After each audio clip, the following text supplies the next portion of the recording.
Oke, halo anak-anak. Nah, kali ini kalian belajar dengan Mr. Arga. Nah, yang biasanya kalian belajar dengan Mr. Arga di depan kelas, sekarang di depan komputer ya. Oke? Nah, sebelum kita belajar, kalian berdoa terlebih dahulu. Siapkan hati kalian dengan jangan lupa kita tos dulu nih. Gak apa-apa meskipun kita lewat komputer, tos ya. Oke? Kita hari ini dianjurkan sama pemerintah sampai bulan Mei untuk social distance. Udah tahu belum social distance? Kita harus jaga jarak.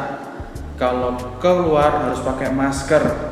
Dan setiap 15 menit sekali kita harus cuci tangan. Ya, ingat itu. Dan yang paling penting kalian harus jaga kesehatan. Ya, makan makanan bergizi, sayur itu penting, buah-buahan. Jangan makan makanan cepat saji ya yang terlalu banyak. Boleh makan tapi jangan setiap hari. Oke? Dan yang penting kalian kan di rumah. Kalian harus patuh sama orang tua. Ya? Oke, kita mulai seperti biasa kalau di kelas kita harus kalau sama Mr. Arga, anak-anak kalian sebelum belajar tolong luruskan mejanya, kursinya ditata dengan baik dan bersihkan sekitar meja kalian dan biar meja kalian enak untuk belajar. Di rumah harus seperti itu ya. Sekarang sebelum belajar tata dulu mejanya biar bersih ya. Oke? Biar enak pandangannya. Oke, kita mulai ya. Nah, kali ini kita belajar di tema 8 subtema 3. Oke, tema 8 subtema 3. Tentang apa sih? Belajar apa saja sih untuk hari ini? Nah, yang pertama kita belajar tentang hubungan gerak dan gaya. Ya, hubungan gerak dan gaya. Ternyata ada hubungannya loh antara gerak dan gaya. Yang kedua, cerita fiksi. Udah tahu belum? Oke. Yang ketiga, keragaman karakteristik. Karakter itu sifat kita, karakter orang-orang, keragaman itu bermacam-macam ya. Oke. Nah, ada 3 yang kita pelajari untuk hari ini ya. Nah, oke, kita lanjut ya. Yang pertama, kita belajar tentang hubungan gerak dan gaya. Oke. Nah, oke, gerak. Nah, ini Mister akan membuat pen ini. Gerak. Gerak adalah suatu perubahan tempat kedudukan pada suatu benda dari titik keseimbangan awal. Nah, berarti ada perubahan gerak itu. Seandainya Mister tangannya di sini, ya, kemudian Mister pindahkan ke sini olahraga nih. Nah, awal mulanya di sini, akhirnya di sini. Nah, itu disebut gerak. Pergerakan, perpindahan benda atau alat. Ya. Kalau ini contohnya tangan, ya. Nah, terus apa hubungannya dengan gaya? Ternyata gerak itu terjadi karena adanya gaya. Tarikan atau dorongan terjadi terhadap suatu benda. Nah, ini Mister gerak gini, terjadi gerak karena gaya. Ada gaya apa? Ada yang tahu nggak? Ada gaya apa? Ini yang Mister gerak, yang gerakan siapa? Otot, betul. Siapa tadi yang bilang otot? Nah, itu betul. Ini otot. Nah, ini yang menyebabkan gerak itu adalah gaya. Berarti itu ada hubungannya antara gerak dan gaya. Gerak itu akan terjadi karena ada gaya. Oke? Masih bingung? Ada yang masih bingung tuh Mister lihat. Nah, ekspresinya ada yang masih bingung tuh. Oke, yang sudah mengerti, kita lanjutkan. Yang kita bantu nih teman kita yang belum mengerti ya. Oke, yang belum mengerti jangan khawatir. Mister akan menjelaskan ulang dah dengan gambar yang berbeda. Ini udah tahu ya gerak dan gaya ya. Yang nanti PowerPoint-nya Mister upload di e-learning di TD Smart. Nanti kalian download. Atau kalau kalian sekarang lagi belajar dengan buku catatan, silakan catat itu. Di pause dulu videonya, ya. Catat itu apakah gerak itu apa, gaya itu apa, catat aja nggak apa-apa, ya. Oke, yang berikutnya yang masih bingung jangan khawatir nih. Mister menunjukkan video. Di situ ada penguin sama panda. Nah, ini Mister membahas hubungan gerak dan gaya tentang gaya pegas. Nah, di sini, Mister play dulu ya. Nah, di sini ada ini penguin. Penguin bawa panahan ini. Panda ya. Kok penguin Mister ini loh. Nah, ini ada busur panah. Jatuh. Nah, ada busur panah. Tapi lagi.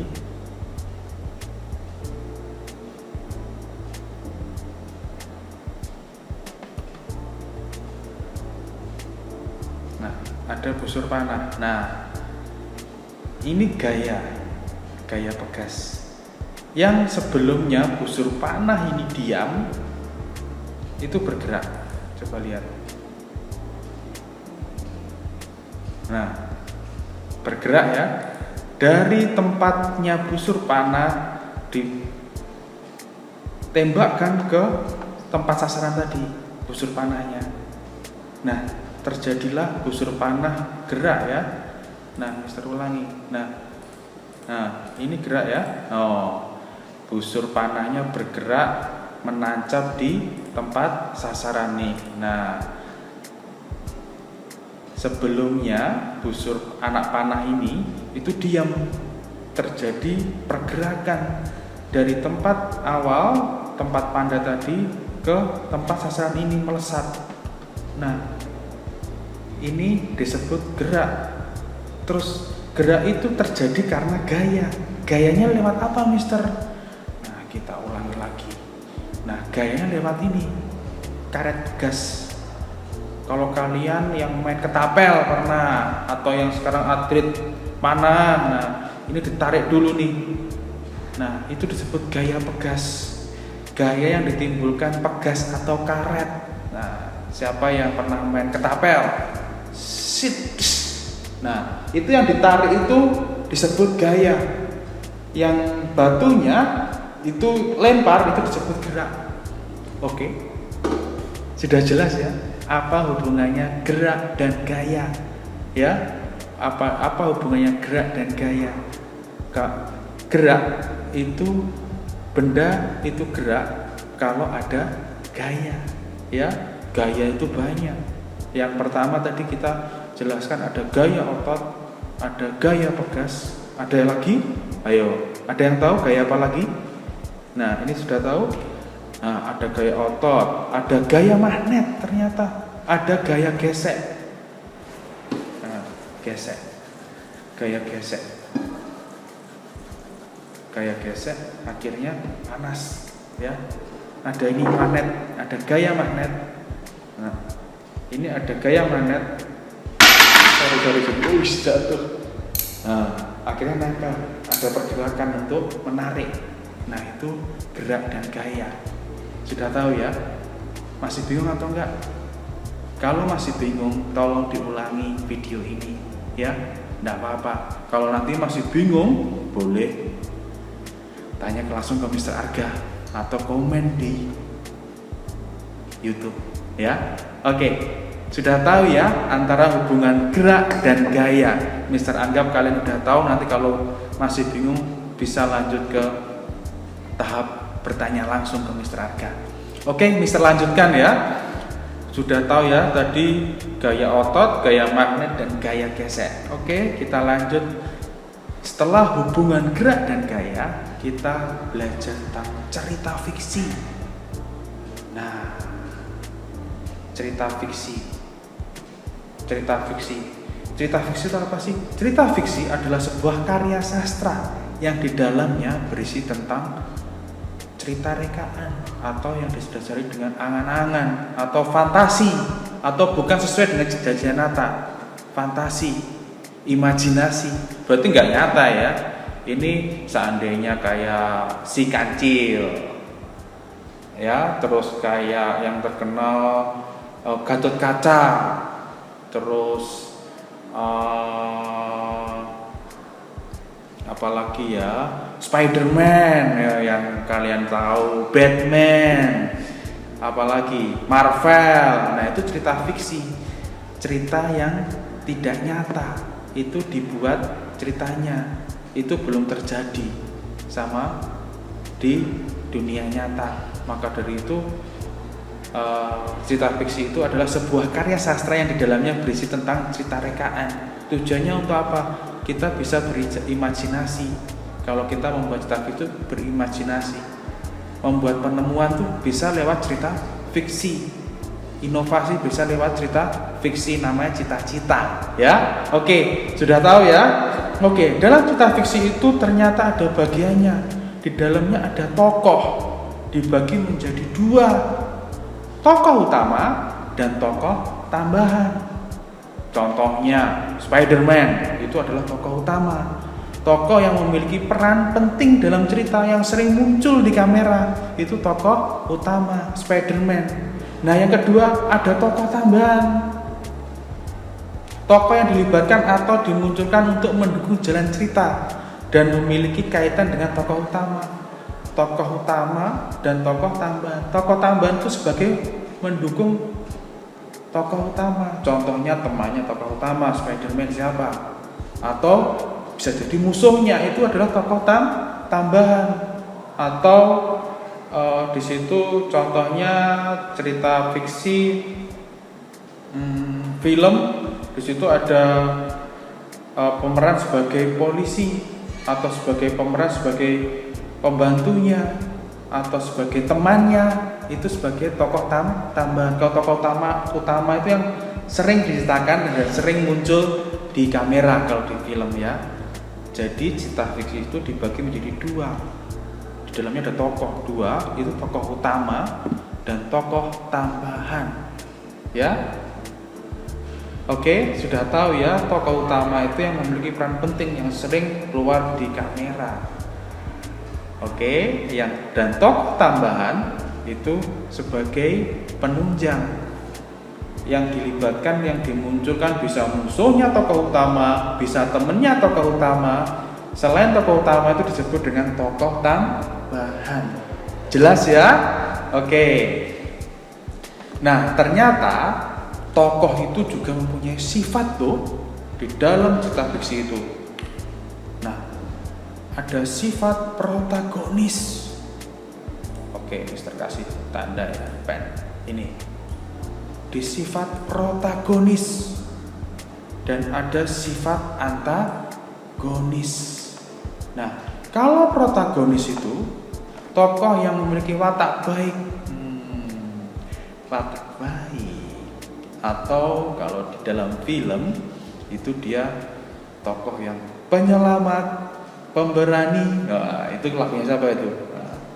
Tayo ya, bukan ya, Robo Karpoli ya. Nah, terus kalau antagonis itu tokoh yang memiliki watak tidak jahat, yang jahat.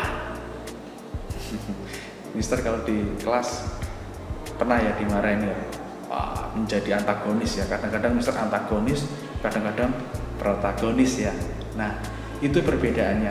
Sifat tokoh utama dan tambahan itu ada dua, mempunyai sifat dua, protagonis dan antagonis. Kalau protagonis yang baik, tokoh utama biasanya. Kalau antagonis jahat. Halo anak-anak, silakan belajar, dengan wataknya yang mengerikan ya. Kalau di Spider-Man yang antagonis itu yang monster itu ya, yang wajahnya mengerikan itu ya, atau zombie ya. Nah, oke, sudah tahu ya, Mister ulangi. Cerita fiksi itu dibagi menjadi tokoh utama dan tokoh tambahan. Dan tokoh utama dan tambahan itu mempunyai sifat ternyata. Sifatnya protagonis dan antagonis. Oke? Sudah tahu ya? Oke? Nah, sudah tahu ya apa itu cerita fiksi? Cerita fiksi itu suatu hayalan, imajinasi. Nah, nanti yang di buku itu di subtema tema 8, subtema 3 itu belajar tentang cerita fiksi, nanti diisi itu ya. Mister berharap setelah membuat video ini, kalian melihat video ini lebih ngerti lagi, ya. Kalau tidak mengerti seperti biasa, lanjut tanya ke Mister Arga, ya. Oke. Yang ketiga, setelah kita cerita fiksi, yang ketiga kita belajar tentang keragaman karakteristik. Nah, ini penting nih. Mister selalu kalau belajar mengingatkan hal ini. Keragaman karakteristik itu dapat belajar saling menghargai. Tujuannya kenapa sih belajar tentang keragaman karakteristik itu? Ternyata di kelas kita aja banyak keragaman karakteristik. Banyak yang ada yang teman kita itu pendiam, ada yang ceria, ada yang usil sering ngerjain, ada yang aktif berbicara, ada yang suka membantu. Itu keragaman karakteristik, setiap orang berbeda sifatnya. Nah, di situ kita seharusnya belajar untuk bersosialisasi. Kita sebelum berteman itu dalam sosial, dalam satu kelas, contohnya dalam kelas kita, kelas 4A atau 4B, kita harus belajar saling mengerti dengan sifat teman kita. Jangan kita memaksa teman kita harus mengerti dengan sifat kita, tapi kita harus mengerti sifat teman kita. Kita harus saling pengertian, ya. Maka dari itu kita, kalau semua saling pengertian, kita akan damai. Belajar toleransi nih contohnya. Setelah kita menghargai karakteristik, kita akan belajar bersosialisasi. Sosialisasinya kita saling mengerti. Kemudian belajar toleransi. Kenapa toleransi?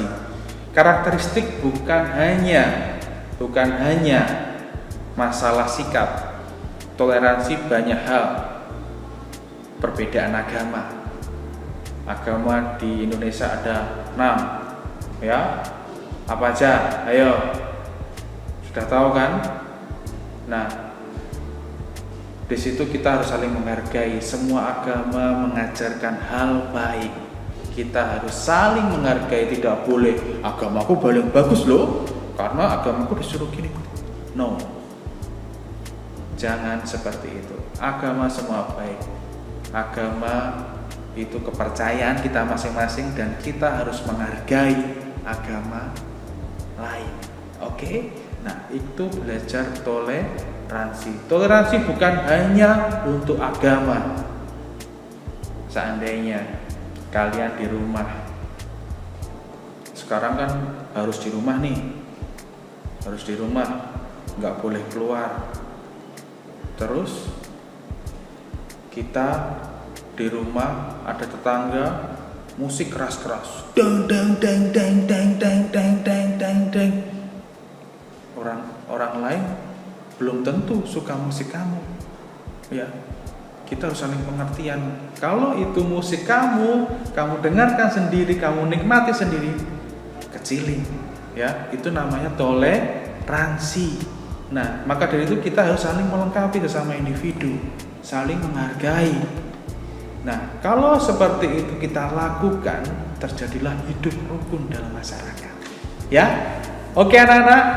Nah, kalian sebelum terjun ke masyarakat, awali dulu toleransi, bersosialisasi dalam keluarga dengan papa, mama, kalau ada yang punya kakak, ada yang punya adik. Toleransi pada anggota keluargamu, kepada keluargamu. Ya, toleransi dulu. Kalau sudah bisa toleransi dalam keluarga, baru ke masyarakat, di sekolah. Ya, itu penting. Kalian adalah generasi penerus bangsa. Kalau kalian tidak punya sifat seperti itu, negara kita hancur. Negara Indonesia itu sangat ragam. Masih ingat Sarah? Masih ingat kan? Apa? Suku, agama, ras, dan antar golongan. Indonesia sangat bineka, sangat spesial. Maka dari itu kalian harus punya sifat toleransi. biar Indonesia hidup rukun, oke, dan Indonesia sejahtera. Nah, berikut tentang keragaman karakteristik ya. Oke, sudah jelas ya. Intinya kalian belajar tentang keragaman karakteristik biar kalian tahu bahwa semua itu tidak sama dengan kalian. Semua itu berbeda-beda. Kita awali dengan diri kita sendiri, bahwa kita harus saling mengerti orang di sekitar kita. Kita yang mengerti harus mengerti orang di sekitar kita. Jangan paksa orang lain untuk mengerti kita. Oke, jangan egois. Oke. Sekian pembelajaran dari Mr. Arga. Nanti kita berdoa bersama-sama di rumah setiap mau tidur. Semoga virus bencana ini segera berakhir, biar kita bisa belajar di dalam kelas lagi. Ya, kita bisa bertemu lagi. Kita bisa berinteraksi lagi secara langsung. Terima kasih anak-anak.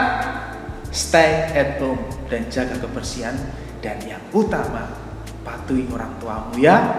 Apa yang dibilang orang tuamu patuhi, jangan melawan. Oke, sampai jumpa anak. Terima kasih atas perhatiannya. Bye bye.